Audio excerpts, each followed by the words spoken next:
तर बघा मित्रांनो, ई श्रम कार्डचे फायदे आज आपण या व्हिडिओमध्ये बघणार आहे। जर तुम्ही ई श्रम कार्ड काढलं नसेल तर विदर्भ कम्प्युटर इन्स्टिट्यूट सावरगाव या ठिकाणी येऊन तुम्ही ई श्रम कार्ड हे काढून घ्या।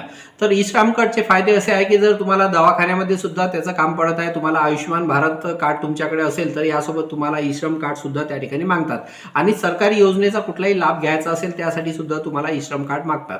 तर या व्यतिरिक्त सुद्धा बरेचसे लाभ या ठिकाणी तुम्हाला दिलेले आहे। बघा, दुर्घटनामध्ये जर त्या कामगाराचा मृत्यू झाला असेल तर त्याला 2 लाख रुपयापर्यंत विमा हा त्या ठिकाणी मिळतो आहे। या व्यतिरिक्त आंशिक विकलांगता म्हणजे त्याला कुठल्याही प्रकारचा जर तो अपाहिज झालेला असेल तर त्याला 1 लाख रुपये हा गव्हर्नमेंटकडून प्रधानमंत्री सुरक्षा विमा योजना या मार्फत त्यांना ई श्रम कार्डच्या माध्यमातून मिळत असतो। या व्यतिरिक्त पेन्शन योजना सुद्धा यामध्ये दिलेली आहे। ई श्रम कार्ड लाभार्थ्यांकरता श्रमयोगी मानधन योजना यामध्ये तुम्हाला 60 वर्षानंतर 3000 रुपये पर्यंत मासिक वेतन हे तुम्हाला लागू होऊन जाते।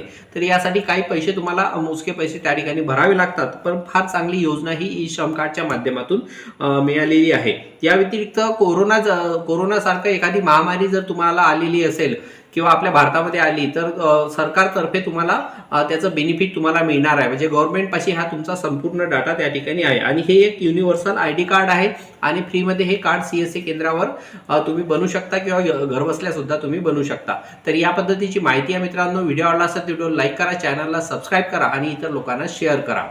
चला भेटूया नेक्स्ट व्हिडिओमध्ये।